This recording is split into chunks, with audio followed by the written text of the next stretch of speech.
HOSEA chapter 9. We are still in the same section. These are a punished people. So, in chapter 9,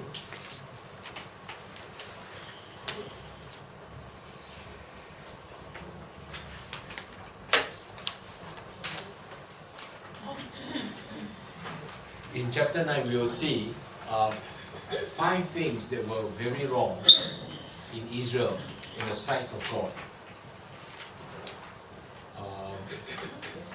The breakdown is there: death of joy, they went back to bondage, they lost their discernment, and one of the judgment is they are not reproductive, loss of falling birth rate, and then they were cut off and they were wandering. So let's start with verse 1. Again, what we see here are the people are so indulgent in their own life, in their own prosperity, that they fail to realize the state, the reality of their spiritual condition, and that was bad. So, warning again that the judgment is coming. But what we will see in the first verse or so is that death of joy.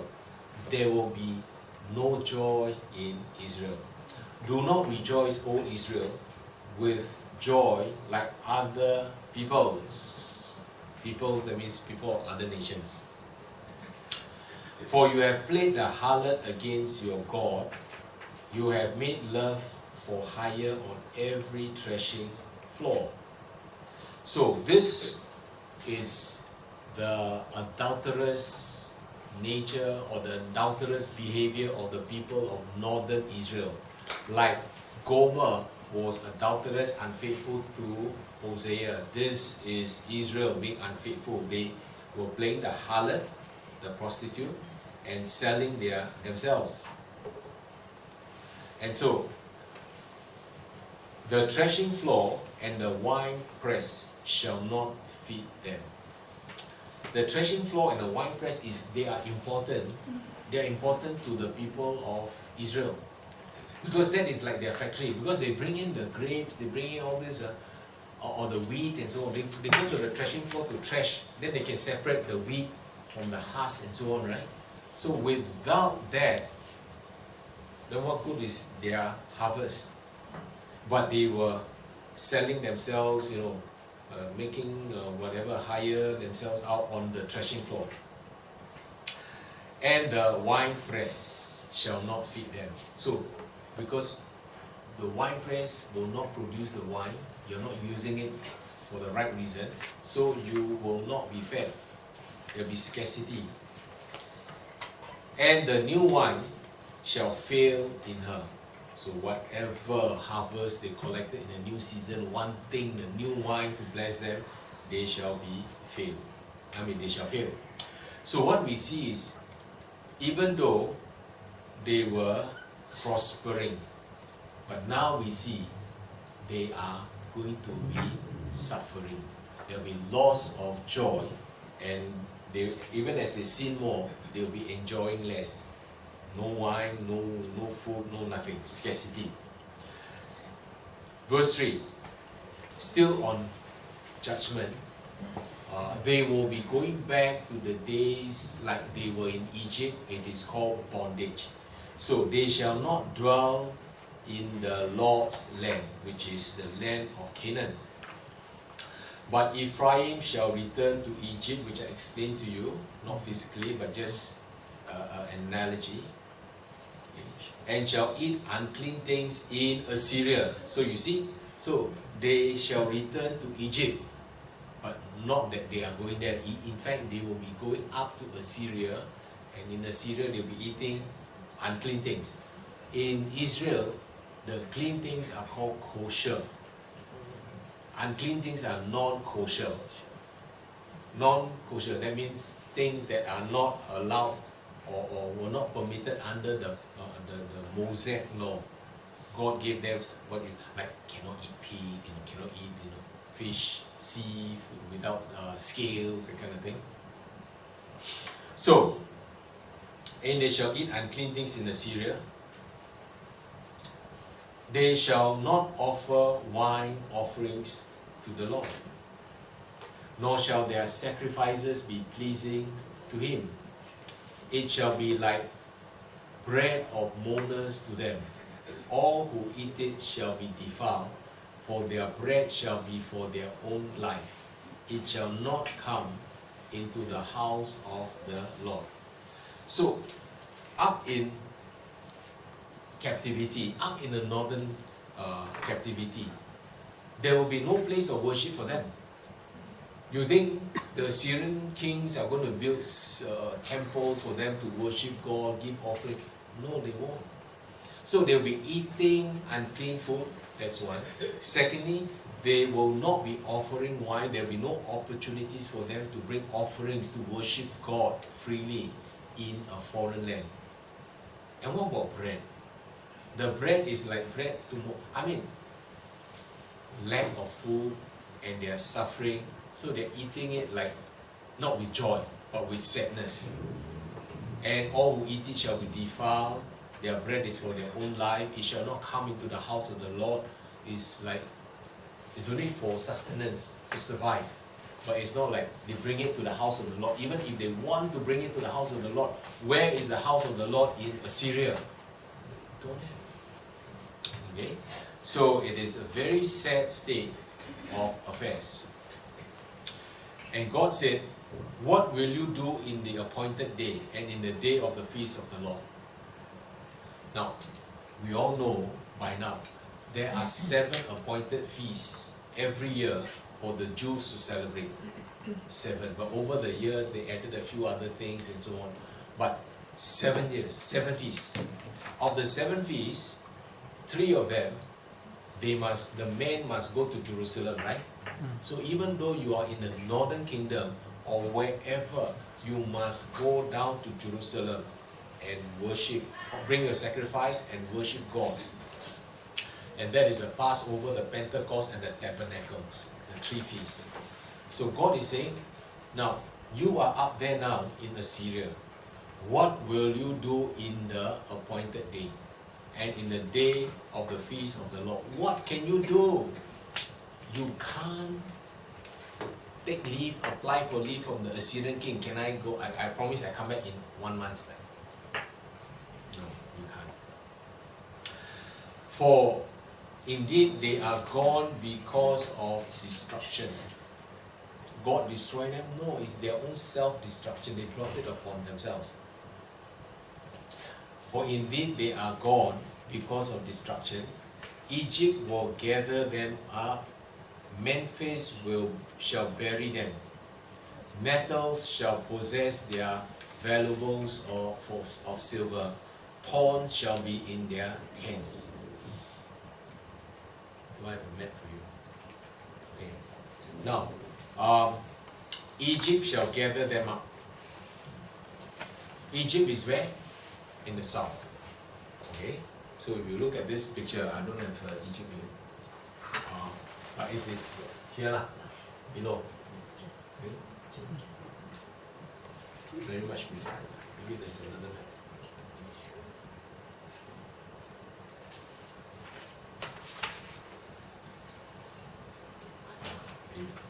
Okay, so Egypt is further down south here. And where is Memphis? Memphis, if you remember when we studied Daniel and Jeremiah, Memphis is in the south, in Egypt. It was one of the capital cities in Egypt. So again, it is in the south. So Egypt shall gather them up, Memphis shall bury them. In other words, those who escape to the south, they will also die there. Nettles, what are nettles? Nettles are plants. These are wild plants with very hairy on the stems. Yeah, not something edible. Nettles shall possess their valuables of silver. It's like your precious things are now being kept by all this. You see, because all these hairy things on the nettles, the leaves and so on, they sting. So you don't want to go near them. but your jewelry, your silver, all hidden under those. What can you do? It's like Nebuchadnezzar or your enemies took all your precious things and they are guarding the precious jewelry. What can you do? You can't. The nettles shall possess their valuables of silver. So what God is saying, all that you have will be taken away. You cannot recover them. Thorns shall be in their tents. Now, they stay in the open. So they got tents. That's why they go to celebrate a tabernacle or piece of tabernacle to remember the days when they were in the wilderness. So in the tent, first thing, you want to make it comfortable, right? But if wherever you lie down, poke here, poke there, or you walk in the tent, get thorns poking at you, it is not a place of residence, not comfortable. God is saying, Egypt will gather, Memphis will bury you, nettles will possess your valuables so you cannot get near them, and then thorns shall be in your tent. The place where you want to rest, you shall not find comfort. Is that a good prophecy? It is not. It is not pleasing to the ears. They will lose their homes. But you asked for it. You asked for it. You rejected God, and so this shall be your reward. Verse 7. Loss of discernment.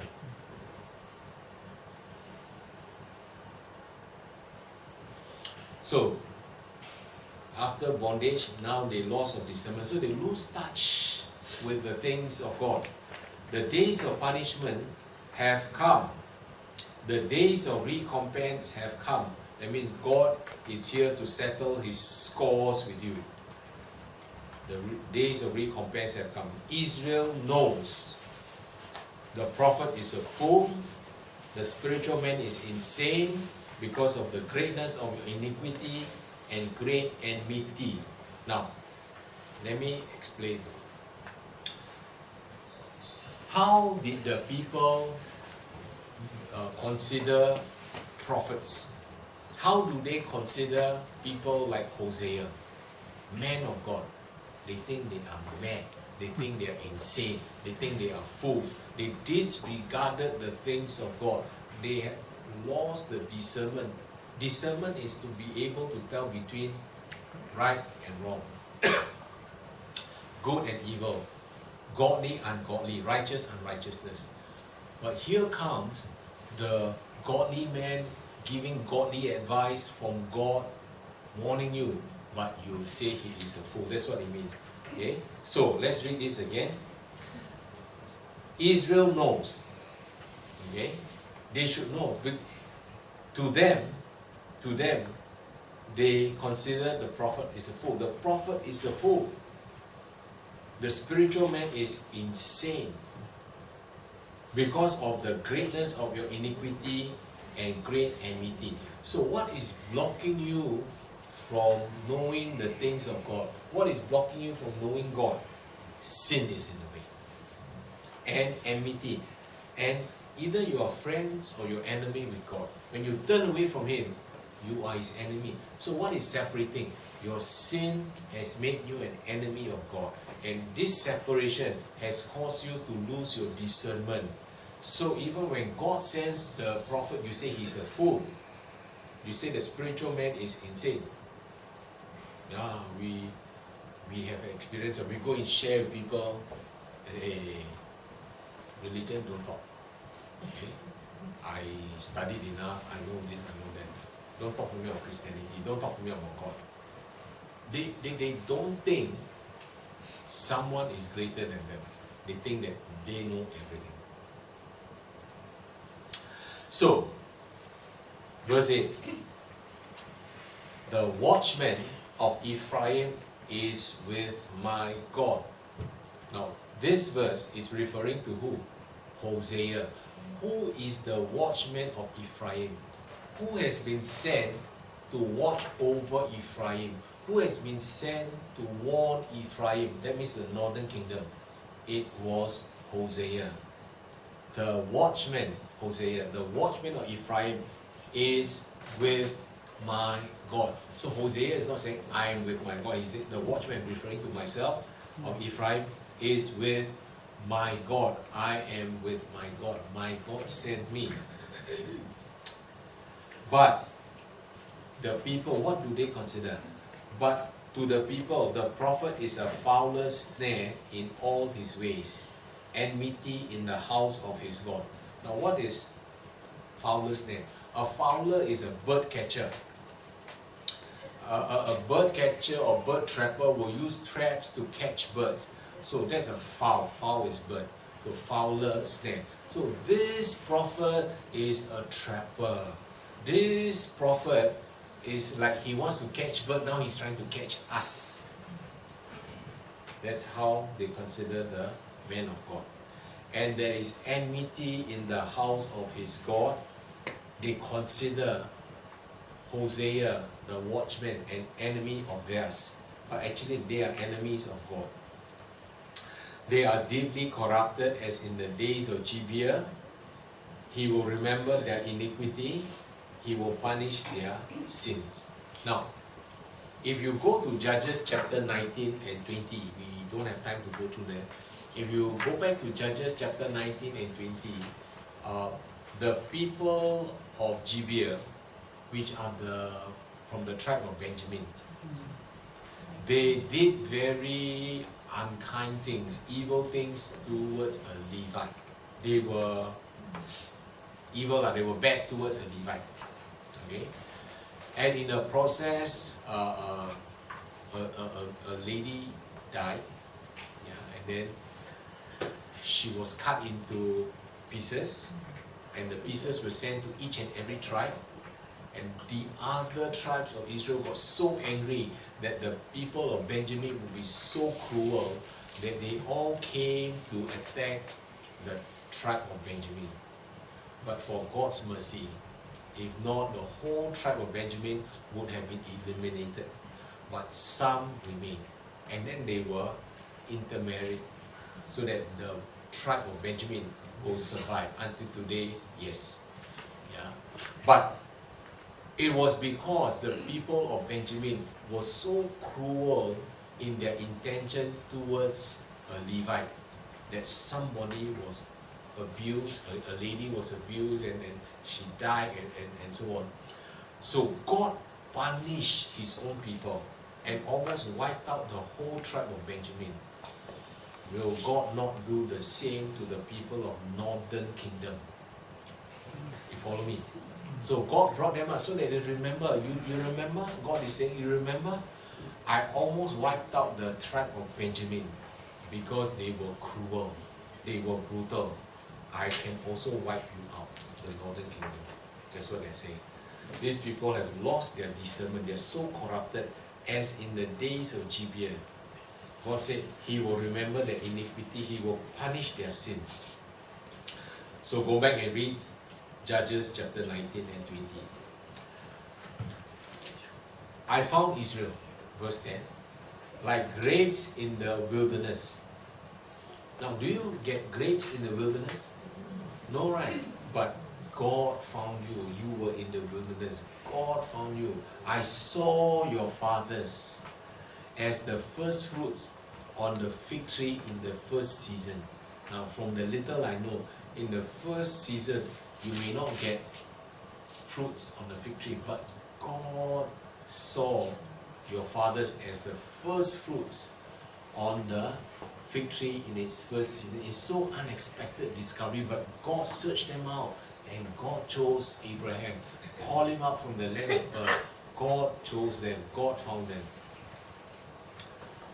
But they went to Baal Peor and separated themselves to that shame. Baal Peor, even if you don't know much, you at least know the word Baal, right? They went to idolatry. I found you, I search you out, I see you as the first fruit. You are number one in my sight. But you went to idolatry. You went to whoredom. You went to prostitute yourself. Separated yourselves to that shame. They became an abomination like the thing they love. They became an abomination in the eyes of God. When God found them, they were grapes in the wilderness. And when they sinned, they became what? Like sour grapes.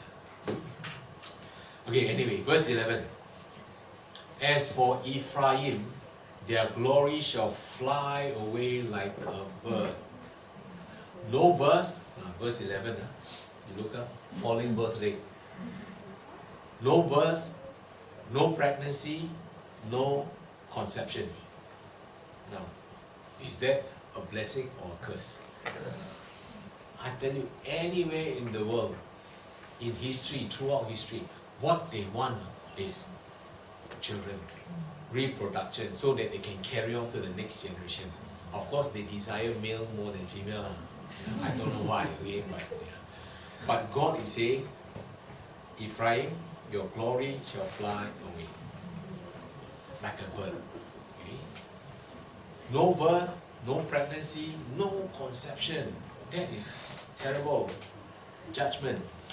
Though they bring up their children. So for those who conceive, though they bring up their children, yet I will bereave them to the last man.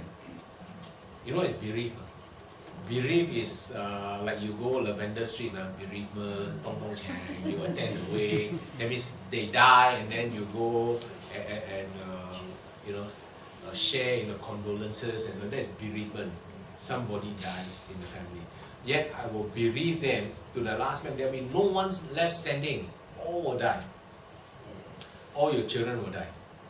Yes, woe to them when I depart from them. Just as I saw Ephraim like Tyre, planted in a pleasant place, so Ephraim will bring out his children to the murderer. Now, just as I saw Ephraim like Tyre. You remember Tyre? Tyre was a coastal city. Tyre was very prosperous. Up here. Remember? It's a coastal. It is very prosperous. They can live from the whatever they harvest from the sea. They are really rich and prosperous. So God said, I saw Ephraim like Tyre. That means God saw the potential in the northern kingdom, that they can also be rich and be prosperous. But what happened? Planted in a pleasant place. So Ephraim will bring out his children to the slaughter. So Ephraim will bring out his children, means they will raise children, but these children will go to the slaughterhouse, to the slaughterer. Someone will murder them, someone will kill them. And that will be when the Assyrians come down. Give them, O Lord, what will you give? Give them a miscarrying womb and dry breast. Tell that to a woman. Every time conceive, then miscarriage. Conceive, then miscarriage. And then when you're a baby, there is no milk. But that is what it is.